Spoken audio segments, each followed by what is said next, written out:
Now, here comes the hard part. So wait a minute. Ain't none of it been easy. Well, we get ready to get harder. Amen. Not only does Jesus share the load of the cross, but also, let's remember this, Jesus prepares us to carry the cross.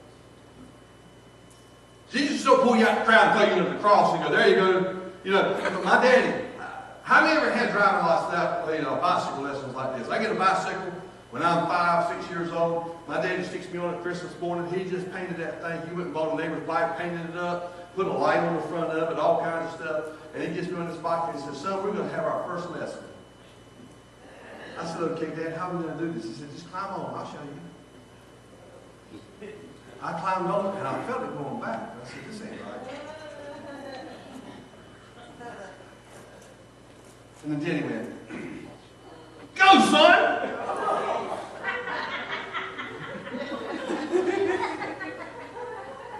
Not only had I never had training wheels, I'd never been on a bicycle. I looked like Scooby-Doo trying to ride a unicycle.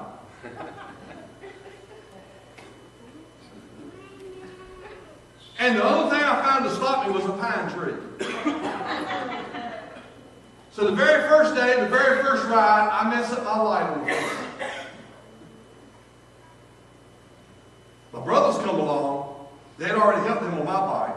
My sister come along. All three brothers helped my sister. We wore out 3 pair of shoes. Teaching her how to ride. God and then Daddy said, teach you how to swim.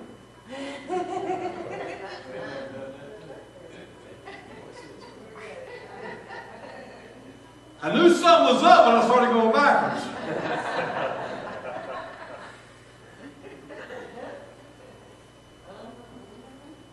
Somehow or another, they didn't teach me how to swim. That taught me how to drown. Daddy taught me how to drown. Now teach me how to swim. God doesn't do that to us. When you're crossed, when He puts you into that cross, He has already prepared you, believe it or not. But here it is. A lot of times you haven't tried. You didn't know that you were being prepared. You didn't even realize that you had it in you. I've heard people all the time go, I look at Saturday, you had it in you. They go, I didn't either. But then you go back and look backwards and you see God was preparing you all along the way. Because like here's Simon. Now the Simon here, Simon is a rich man. Simon is a prominent man. Where he come from, he was the man. But now, the man, the prominent man, the rich man, is shoved under the cross.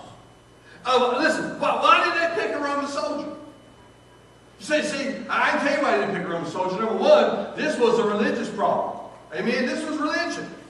None of that. But the Romans didn't want to have anything to do with it. Pilate was trying to get out of it. And so here's Pilate trying to avoid it, washing his hands of the whole thing. So look, he's already up to his neck. The Romans are. They're in it too deep. They didn't want to do it to start with. The religious folks wanted Jesus dead. So then, why not one of his trusted disciples? Have you ever got when somebody's crossing you? Why didn't the son do it? Why didn't the daughter do it? Why didn't mom do it? Why didn't dad do it? Why didn't their best friend do it? Why not under this cross? Well, why not a disciple? Because they were all scattered. All scattered. They're all running. They're scared for their life. And so here comes Simon. Some of y'all in here right now, you're carrying somebody's cross. You're wondering, why am I doing this? Why am I helping? Why have I got a cross on my back? This cross, somebody else should be taking it. Their children should be doing it. Their dad, their boss man, their business, they should be doing it. Why am I doing it? Because God specifically planned this cross for you. It's unexpected to you. It's not unexpected to Him. And God knew that it would not have the same impact if it was Daddy, if it was Mom, if it was sister, if it was brother, if it was the boss man. He wanted this impact to go a lot farther than you ever could imagine. So watch this now. Jesus prepares us. He prepares us to carry our cross. Every hardship you've ever been through. You say, I don't like these hardships. But you know what? God takes all your hardships. It says all things. It didn't say all things are good. It said all things work together for good to them that love the Lord. They work together. God takes the good, the bad, the ugly, and He works it together. And then 1 Samuel, God has a plan. 1 Samuel 17. Watch this now. Before David ever stood before Goliath, he handled the lion and he handled the bear. And when David stood before Goliath, and Goliath said, "Who are you? What's your credentials?" Saul even said, "What's your credentials?" He said, "I stood before the lion and I stood before the bear and I took them down. Goliath is no more than they are." If he hadn't already had the lion and the bear, he would not have been ready for Goliath. Some of y'all in here now, you've been fighting alligators all week, and wondering why in the world have I had to fight these alligators? Not realizing that God was fixing to put you under somebody's cross. Wow, it's powerful stuff. Powerful. So look, not only Jesus prepped us for our cross, also Jesus does this. Come on here. A little further. Praise God. Jesus has a purpose and a destiny in your cross. God does nothing without a plan. God does nothing without a plan. You see, here he is. Remember the movie The Passion? There he is, he's carrying his cross. There is a destined place to lay down the cross.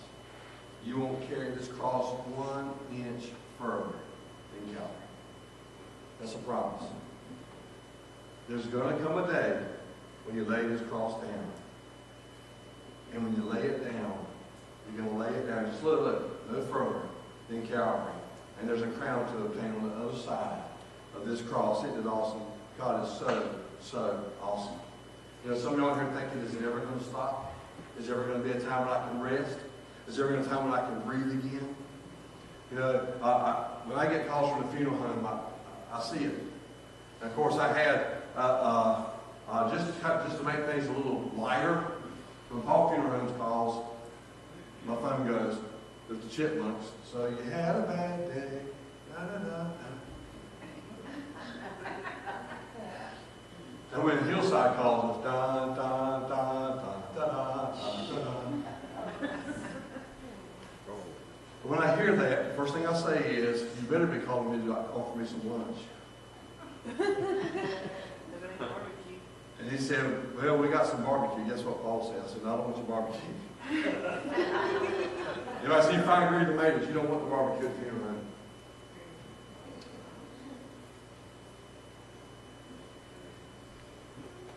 And I think all these years, I think I only told them no one time. And that's because I had to be out of town and I could not be there. And it was just something, they called me for other people too. And they called me for some other person one time, and I was having to be out of town. I said, "I'm sorry, if y'all can rearrange it, I'll go, but I can't go because I'll be out of town that day. Do it the next day or the other day. I'll do it." Sometimes they change it, sometimes they can't. One time they couldn't.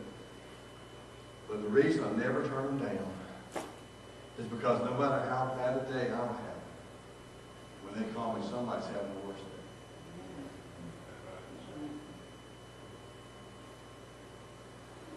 And so I gladly shoulder that cross. Even if I don't know them, I shoulder that cross.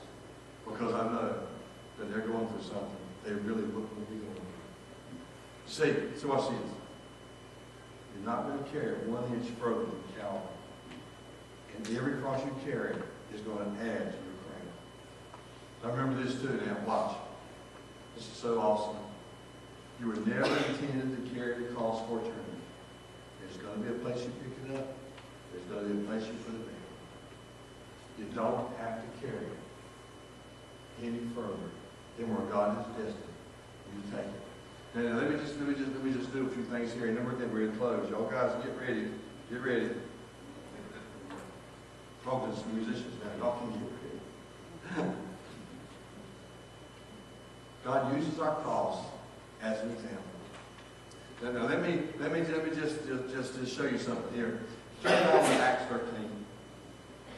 Acts 13.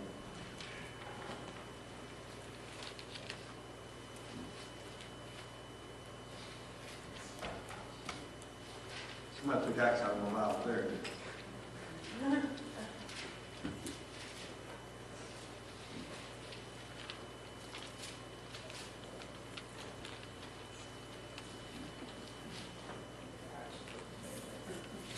Acts 13.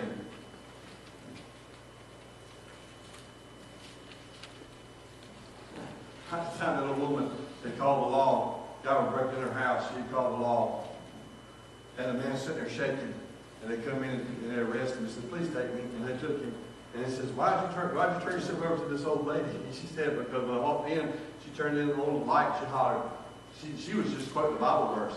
But she said, she just hollered Acts 2:38, Acts 2:38. He thought she said she had Acts 2:38.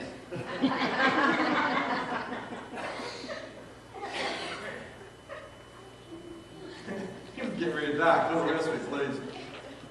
Now the word of the church there at Antioch, certain prophets and teachers, as Barnabas and Simeon, they were called Niger, and Lucius of Cyrene, and Manaen, which is brought up with Herod the Tetrarch, and Saul. Now, I want to stop right and look at Cyrene. We'll see something.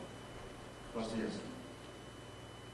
This man, Simon, was so affected by what he did for Jesus that day. He was so affected by what happened to Jesus that day. Come on, buddy. You can do it. There you go. Watch this. He went from resentment to responsibility. That's him. But watch this. Watch. Simon's wife was affected. Amen? She became a mother of the church. Romans 16 and 13. Paul says, greet Rufus and greet Rufus's mother and mine. Rufus was the son of Simon. Watch this.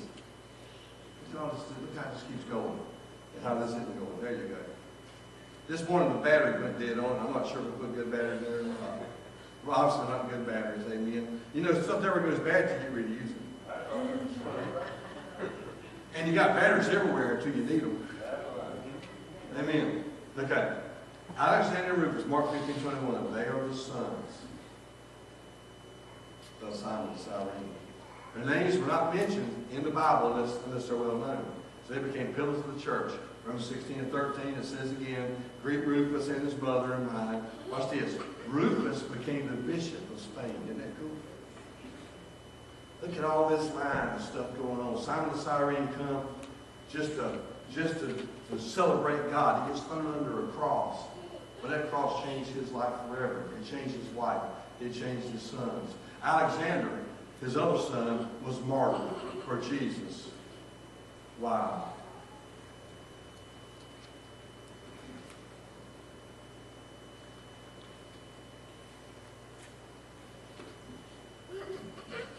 You may be under a cross right now. And honestly, I can start naming all things. You go, yeah, that's a cross. Sure, I'm under that one. I'm under that one. Yes, I'm under that one.